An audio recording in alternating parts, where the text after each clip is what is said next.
December 9వ తారీఖున ఆశా వర్కర్లందరూ కూడా కోటిలోని డైరెక్టరేట్కి Congress party పెట్టిన మేనిఫెస్టోలోని జీతాలు పెంచాలని కోరుతూ మాస్ మెమోరాండం వేయడానికి వచ్చారు.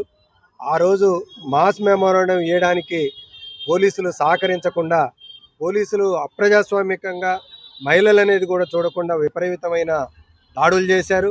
అలా అనేక విజువల్స్ వచ్చినాయి. అయినప్పటికీ కూడా ఈ కాంగ్రెస్ గవర్నమెంటు సమస్యను పరిష్కరించేది పోయి 6 నెలల తర్వాత మమ్మల్ని అందరినీ ఆశాలని బీఆర్టీ నాయకుల్ని పిలిపించి ఇలా సుల్తాన్ బజార్ పోలీస్ స్టేషన్లో కేసులు రికార్డు చేపించి ఇలా ఇక్కడికి పిలిపించడం అనేది జరిగింది. మేము ఇలా రేవంత్ రెడ్డి గవర్నమెంట్ని ఒకటే డిమాండ్ చేస్తూ ఉన్నాం. నువ్వు పెట్టిన మేనిఫెస్టోలో ఉన్న జీతాలు పెంచమని అడగడానికి ఆశాలు రావడం తప్ప నేరమా అని చెప్పేసి ఇలా నేను మిమ్మల్ని అడుగుతూ ఉన్నాం. నువ్వు పెట్టిన మేనిఫెస్టోలో ఉన్న కోరికను అడగడానికి వచ్చినందుకే నువ్వు కేసులు పెట్టినావు. కానీ పెద్ద మేనిఫెస్టోలో ప్రింట్ చేసి దాన్ని పంచిపెట్టి బహిరంగ సభల్లో మీ జీతాలు ఇంత పెంచుతా అని చెప్పి హామీ ఇచ్చి అధికారంలోకి వచ్చి ఈరోజు నువ్వు ఆ జీతాలు ఆశాలకు పెంచని కారణంగా నీ మీద ఎన్ని కేసులు పెట్టాలని చెప్పేసి ఇలా మేము అడుగుతూ ఉన్నాం.